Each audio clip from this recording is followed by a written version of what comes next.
క్షణక్షణం పోరాటం కణం కణం ప్రజాపక్షం జన సైనిక్ న్యూస్ కి స్వాగతం. ముందుగా హెడ్లైన్స్. మంత్రి పెద్దిరెడ్డి ఆయన కుమారుడు ఎంపీ మిథున్ చక్రబంధంలో విలవిలలాడుతున్న తంబళ్లపల్లె టీడీపీ దిక్కులేని అనాథగా రోధిస్తోంది. బలమైన ఓటు బ్యాంక్ డైహార్డ్ క్యాడర్ ఉన్న తంబళ్లపల్లె టీడీపీని కాపు కాసే నేతే కరువు. పార్టీని సజీవంగా ఉంచుకోవాలని చంద్రబాబు నాయుడు భయం. రాజంపేట పార్లమెంటు అభ్యర్థి నల్లారి కిరణ్ కుమార్ రెడ్డి రాజకీయ అవసరం. మదనపల్లె టీడీపీ సీనియర్ నేతల రాజకీయ వ్యాపారం వెరసి తంబళ్లపల్లె 2024 అసెంబ్లీ ఎన్నికల టీడీపీ అభ్యర్థిని డిసైడ్ చేయనున్నాయి. కిరణ్ కుమార్ రెడ్డికి డిపాజిట్లు రావు. చంద్రబాబు కిరణ్ ముఖ్యమంత్రులుగా మన జిల్లాకు చేసింది శూన్యం. ఏడాదిలో మదనపల్లెకు హంద్రీనీవా నీళ్లు, సూపర్ 6లను ప్రజలు నమ్మే పరిస్థితి లేదు. మదనపల్లె రోడ్ షోలో పెద్దిరెడ్డి విమర్శలు. టీడీపీ ఎమ్మెల్యే అభ్యర్థుల చేతికి వజ్రాయుధం. ఎన్నికల బరిలోని అభ్యర్థులకు బీఫామ్లు ఉండవల్లిలో అందజేసిన అధినేత చంద్రబాబు. టీడీపీ పార్టీ నియమావళి ప్రకారం ప్రమాణం. ఇక్కడ డీటెయిల్స్ చూస్తే తెలుగుదేశం పార్టీ ఎమ్మెల్యే అభ్యర్థుల చేతికి వజ్రాయుధం అందింది. ఎన్నికల యుద్ధానికి సిద్ధమైన అభ్యర్థులకు పార్టీ అధినేత చేతుల మీదుగా వారికి బీఫామ్ అందజేశారు. అమరావతిలోని కేంద్ర పార్టీ కార్యాలయంలో ఆదివారం మదనపల్లి అభ్యర్థి షాజహాన్, పీలేరు అభ్యర్థి నల్లారి కిషోర్ కుమార్ రెడ్డితో పాటు పలువురు బీఫారంలు అందుకున్నారు. ఉండవల్లిలోని తెలుగుదేశం అధినేత చంద్రబాబు నివాసంలో ఆదివారం తెలుగుదేశం 17 మంది అభ్యర్థులకు 140 మంది ఎమ్మెల్యే అభ్యర్థులకు పార్టీ బీఫామ్లు అందజేశారు. మదనపల్లి అభ్యర్థిగా షాజహాన్ బాషా, పీలేరు నల్లారి కిషోర్ కుమార్ రెడ్డి, రాజంపేట సుగవాసి బాలసుబ్రహ్మణ్యం, రాయచోటి మండపల్లి రాంప్రసాద్ రెడ్డి, పుంగనూరు చల్లా రామచంద్రారెడ్డిలు అధినేత చేతుల మీదుగా బీఫామ్లను అందుకున్నారు. ఎన్నికలకు గడువు 21 రోజులు మాత్రమే ఉందని, నియోజకవర్గంలో విస్తృతంగా ప్రచారం నిర్వహించాలని చంద్రబాబు వీరికి సూచించారు. రాజంపేట పార్లమెంటు పరిధిలో 6 నియోజకవర్గాల తెలుగుదేశం అభ్యర్థులతో పాటు రాజంపేట ఎంపీ బీజేపీ అభ్యర్థిని గెలిపించేలా ప్రణాళికలు రూపొందించుకోవాలని చెప్పారు. ప్రజలలో నూతన ఉత్తేజాన్ని తీసుకొచ్చి ఎన్డీఏ కూటమి అభ్యర్థులు తప్పకుండా గెలిచేలా శ్రమించాలని అధినేత చంద్రబాబు సూచించినట్లు షాజహాన్ బాషా మీడియాకు తెలిపారు. ఇందుకు గాను పార్టీ నియమావళి ప్రకారం ప్రమాణం కూడా చేసినట్లు షాజహాన్ తెలిపారు.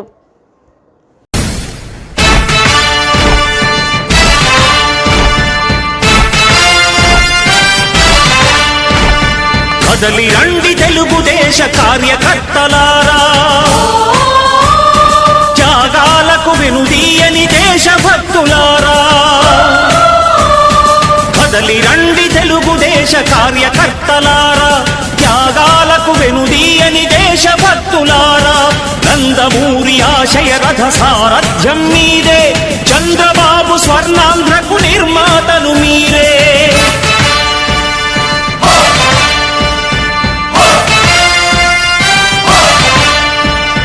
కదలి రండి తెలుగుదేశ కార్యకర్తలారా, త్యాగాలకు వెనుదీయని దేశభక్తులారా.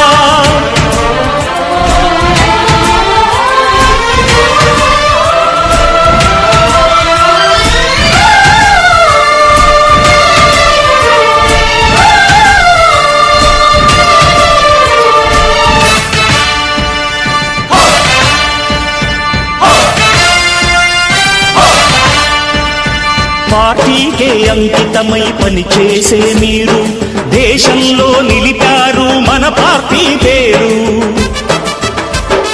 మారుమూల గ్రామమైన మహానగరమైన బాధ్యతతో క్రమశిక్షణతో మెలిగారు.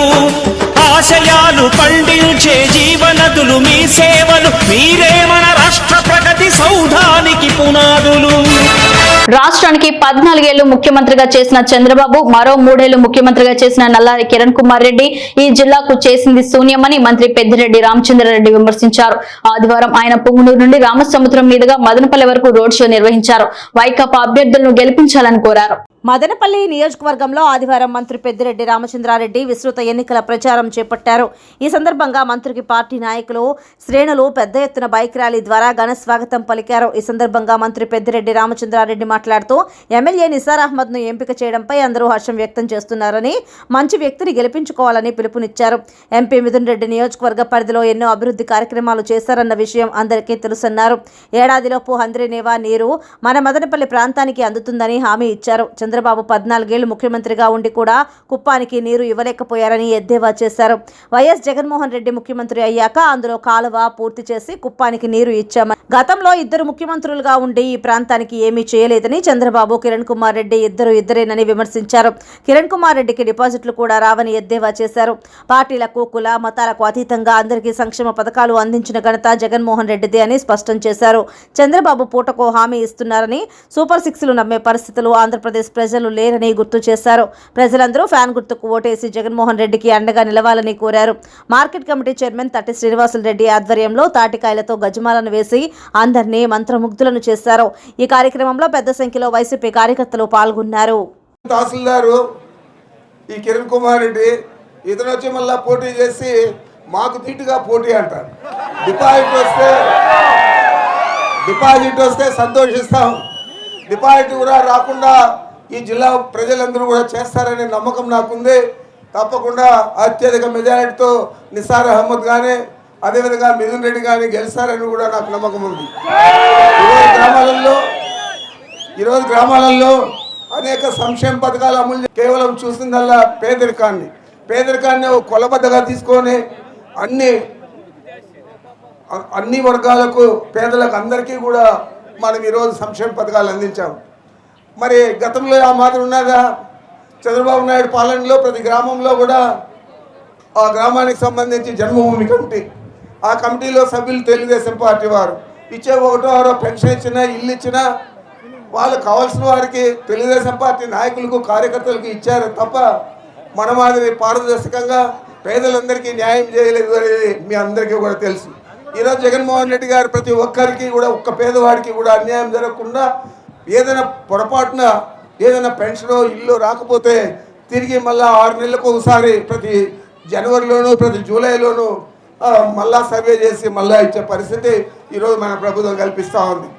ఈరోజు అభివృద్ధి కార్యక్రమాలు అంటే మనం ఎప్పుడు కూడా ఈ ప్రాంతంలో ఏ శాసనసభ్యుడు వచ్చినా కూడా అభివృద్ధి గురించి పట్టించుకోలేదు.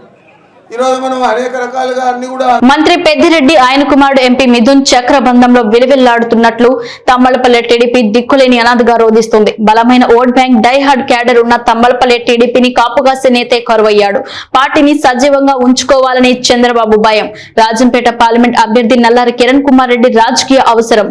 మదనపల్లె టీడీపీ సీనియర్ నేతల రాజకీయ వ్యాపారం వెరసి తమ్మలపల్లె 2024 అసెంబ్లీ ఎన్నికల టీడీపీ అభ్యర్థిని డిసైడ్ చేయనున్నాయి. అంతవరకు తెలుగు తమ్ముళ్లు కొత్తకోట జ్యోతి చౌక్, దిగువ బస్టాండ్, అంగల్లు సెంటర్, బొరకాయల కోట బస్టాండ్, తమ్మలపల్లె పాత బస్టాండ్, మొలకల చెరువు 3 రోడ్ల దగ్గర ఉన్న చాయ్ దుకాణాల్లో చాయ్ పై చర్చ చేసుకుంటూ కాలక్షేపం చేయొచ్చు. తమ్మళ్లపల్లె రాజకీయాల్లో తూర్పుగోదావరి రాజకీయాలు చొరబడ్డాయి. టీడీపీకి కంచుకోటగా ఉన్న అనపర్తి ఈ మారు పొత్తులో భాగంగా బీజేపీకి దక్కింది. అయితే అక్కడ టీడీపీ నేత నల్లమిల్లి రామకృష్ణారెడ్డి సహకరిస్తేనే బీజేపీ అక్కడ గట్టెక్కే అవకాశం ఉంది. ఆయన దశాబ్దాలుగా అక్కడ పార్టీని కాపు కాస్తున్నారు. నల్లమిల్లి కాకుండా మరెవరు పోటీ చేసినా సహకరించేది లేదని స్థానిక టీడీపీ అక్కడ పట్టుబడుతోంది. తమ్మళ్లపల్లె టీడీపీ సీటు గెలుపు మీద పలు కారణాల రీత్యా చంద్రబాబు ఆశలు వదులుకున్నారు. కాబట్టి అనపర్తి సీటు టీడీపీకి ఇచ్చేసి తమ్మళ్లపల్లె సీటు బీజేపీకి ఇచ్చేస్తే సమస్య తీరుతుందనే వాదన చంద్రబాబు ముందుకు వచ్చినట్టు సమాచారం. తమ్మళ్లపల్లి నియోజకవర్గంలో మంత్రి పెద్దిరెడ్డి ఆయన కుమారుడు ఎంపీ మిథున్ బిగించిన రాజకీయ చక్రబంధంలో స్థానిక టీడీపీ విలవిలలాడుతోంది. ఈ మారు ఎన్నికల్లో తమ్మళ్లపల్లి స్థానాన్ని టీడీపీ వైసీపీకి అప్పనంగా అందించే దుస్థితి నెలకొంది. అయితే గతంలోలాగా ఇక్కడ బీజేపీ బలంగా లేదు. ఈ నేపథ్యంలోనే ఉమ్మడి ఆంధ్రప్రదేశ్ మాజీ ముఖ్యమంత్రి మంత్రి పెద్దిరెడ్డి చిరకాల రాజకీయ ప్రత్యర్థి నల్లారి కిరణ్ కుమార్ రెడ్డి రాజంపేట బీజేపీ అభ్యర్థిగా బరిలో దిగారు. ఆయన వచ్చి రాగానే పార్లమెంటు పరిధిలోని అసెంబ్లీ సెగ్మెంట్లో పొత్తు పార్టీల బలాబలాలు, బలహీనతలు లెక్కగట్టారు. మదనపల్లె, తమ్మళ్లపల్లె, రైల్వే కోడూరు, రాజంపేటలలో టీడీపీ, జనసేన అభ్యర్థుల విజయావకాశాలను అంచనా వేసి టీడీపీ అధినేత చంద్రబాబుతో మంతనాలు జరిపినట్టు విశ్వసనీయ వర్గాల సమాచారం. ఈ ఎన్నికలు నల్లారి రాజకీయ భవితవ్యానికి కీలకంగా మారాయి. ఆయన చిరకాల ప్రత్యర్థి మంత్రి పెద్దిరెడ్డి ఒకవైపు, కలిసిరాని రాజకీయ పరిస్థితులు మరోవైపు నల్లారిని పద్మ వ్యూహంలోకి నెట్టేశాయి. అయితే నల్లారికి సమస్యలు, వ్యతిరేకతలు కొత్త కావు. తన రాజకీయ జీవితంలో కింద పడిన ప్రతిసారి నల్లారి కిరణ్ కుమార్ రెడ్డి పైకి లేచారు.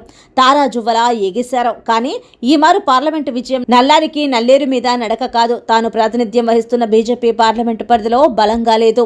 మిత్ర పార్టీలు టీడీపీ, జనసేన బలాబలాలు తన పోరాటానికి సరిపోవన్న సంగతి నల్లారికి తెలుసు.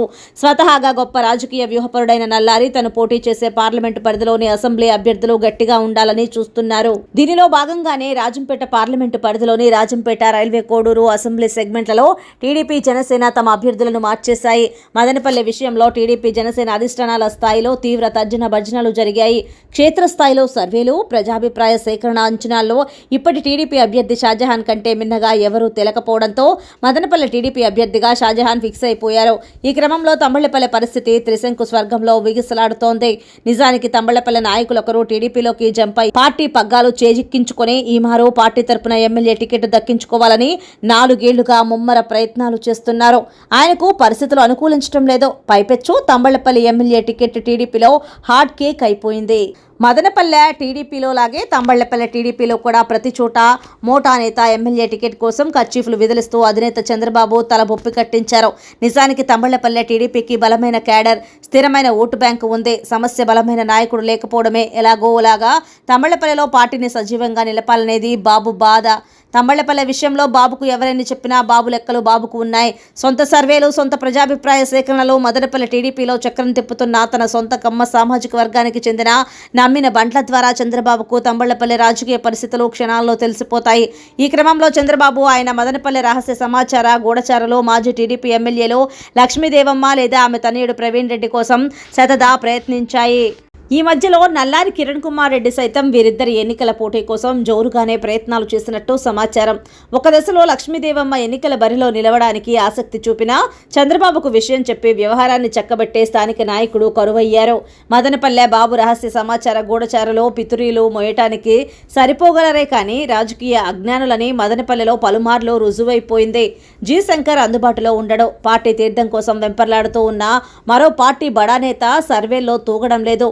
మదనపల్లె రహస్య సమాచార గూఢచారులు ఆయన రాకను నోటుతో నవ్వి నొసుటితో వెక్కిరిస్తున్నాయి. ఇక మిగిలిన పసుపు నేతలెవరో వైరి పక్షం వైసీపీతో తగల్లేరు. మురుసు కాపులు ఎక్కువ ఉన్నారని దాసరపల్లి జయచంద్రను తెస్తే ఆయన పెద్దిరెడ్డి కోవట్టనే అనుమానాన్ని మూటకట్టుకున్నాడు. ఇక మిగిలిందెవరో? ఎన్నాళ్లుగానో రాజకీయ ఉదయం కోసం వేచి ఉన్న కొండా నరేంద్ర. కొండాకు కులం మైనస్ అని, ఆయన బలిజ సామాజిక వర్గం ఎక్కువగా ఉన్న మదనపల్లెలో అయితేనే కొండా ఫిట్ అవుతాడని మదనపల్లె రహస్య సమాచార గూఢచారులు చంద్రబాబుకు నివేదించినట్టు మదనపల్లెకు చెందిన కీలక పసుపు నేత మన జనసైనిక్ న్యూస్ ఛానల్కు చెబుతూ ఉన్నారు. ఇదిలా ఉండగా ఇప్పుడు మరొక ఆసక్తికర పరిణామం తంబళ్లపల్లె టీడీపీలో చోటు చేసుకుంటోంది. అదేమంటే మదనపల్లె మాజీ ఎమ్మెల్యే సతీమణి దొమ్మలపాటి సరళారెడ్డి తంబళ్లపల్లె టీడీపీ అభ్యర్థిగా బరిలో ఉంటారని, ఈ మేరకు దొమ్మలపాటి దంపతులు మంగళగిరి పార్టీ కార్యాలయంలో ఉన్నారని ప్రచారం జరుగుతోంది. ఈ పాటికే నామినేషన్ వేసేసిన టీడీపీ అభ్యర్థులు షాజహాన్, సుగవాసి, మండిపల్లి, నల్లారి, చెల్లాబాబులకు చంద్రబాబు ఆదివారం ఉదయం పార్టీ బీఫామ్ ఇచ్చేసి ఎమ్మెల్యే సీటును ఆయా నేతలకు ఖరారు చేసేశారు. ఒక్క తంబళ్లపల్లె స్థానానికి మినహా చంద్రబాబు భయం, నల్లారి కిరణ్ కుమార్ రెడ్డి అవసరం, రాష్ట్ర బీజేపీ లుకలుకలో మదనపల్లె సీనియర్ టీడీపీ నేతల రాజకీయ వ్యాపారం వెరసి తంబళ్లపల్లె అభ్యర్థిని డిసైడ్ చేయనున్నాయి. అంతవరకు తెలుగు తమ్ముళ్లు బీకొత్తకోట, జ్యోతి చౌక్, దిగువ బస్టాండ్, అంగళ్ళు సెంటర్, బురకాయల కోట బస్టాండ్, తంబళ్లపల్లె పాత బస్టాండ్, మొలకల చెరువు 3 రోడ్ల దగ్గర ఉన్న చాయ్ దుకాణాల్లో చాయ్ పే చర్చ చేసుకుంటూ కాలక్షేపం చేయొచ్చు. APCC chief YS Sharmila nomination ఎన్నికల అఫిడవిట్ లో ఆసక్తికర విషయాలు. తన అన్న ఏపీ సీఎం జగన్ కు 82 కోట్ల రూపాయలు బాకీ ఉన్నట్లు వెల్లడి. అయితే వైఎస్ షర్మిల ఆస్తులెన్ని, ఆమెపై ఉన్న కేసులెన్ని, అందులో ఎన్నికల కోడ్ ఉల్లంఘన కేసు ఉన్నట్టు తెలిపిన వైనం. 1v1 వైఎస్ షర్మిలారెడ్డి తన సోదరుడు జగన్మోహన్ రెడ్డిపై రాజకీయ పోరాటం చేస్తున్నారు. ఆమెపై 8 కేసులు ఉన్నాయి. అయితే సోదరికి జగన్మోహన్ రెడ్డి 82 కోట్లకు పైగా అప్పులు ఇచ్చారు. ఈ విషయాన్ని షర్మిల తన ఎన్నికల అఫిడవిట్లో ప్రకటించడం ఆసక్తి రేపింది. గతంలో ఎప్పుడూ ఎన్నికల్లో పోటీ చేయకపోవడంతో షర్మిల ఆస్తులు ప్రకటించలేదు. తొలిసారి ఆస్తుల్ని వెల్లడించారు. షర్మిల మొత్తం ఆస్తులు 182.82 కోట్లు ఉంటాయని అఫిడవిట్లో తెలిపారు. ఇందులో అప్పుల వివరాలు కూడా ఉన్నాయి. 82 కోట్ల అప్పును సోదరుడు జగన్మోహన్ రెడ్డి వద్ద నుండి తీసుకున్నారు. అంతేకాదు తన వదిన వైఎస్ భారతిరెడ్డి వద్ద కూడా షర్మిల అప్పు చేశారు. 1v2 ఆమె వద్ద 19 కోట్లు అప్పులు చేశారు. వీటిని తిరిగి చెల్లించాల్సి ఉంది. షర్మిలకు ఏడాది ఆదాయం 97 లక్షలు వస్తుందని అఫిడవిట్లో తెలిపారు. షర్మిల భర్త అనిల్ కుమార్ ఆదాయం 3 లక్షలు మాత్రమేనని తెలిపారు. షర్మిల వెల్లడించిన ఆస్తుల్లో చరాస్తులు 123 కోట్లు, స్థిరాస్తులు 9 కోట్లు తేల్చారు. దాదాపు 45 కోట్ల విలువైన చరాస్తులు, దాదాపు 4 కోట్ల స్థిరాస్తులు ఆమె భర్త అనిల్ కుమార్ కలిగి ఉన్నారు. షర్మిల వద్ద 3,69,36,000 విలువైన బంగారం ఉంది. అలాగే 4,61,90,688 రూపాయల విలువైన వజ్రాభరణాలు ఉన్నాయి.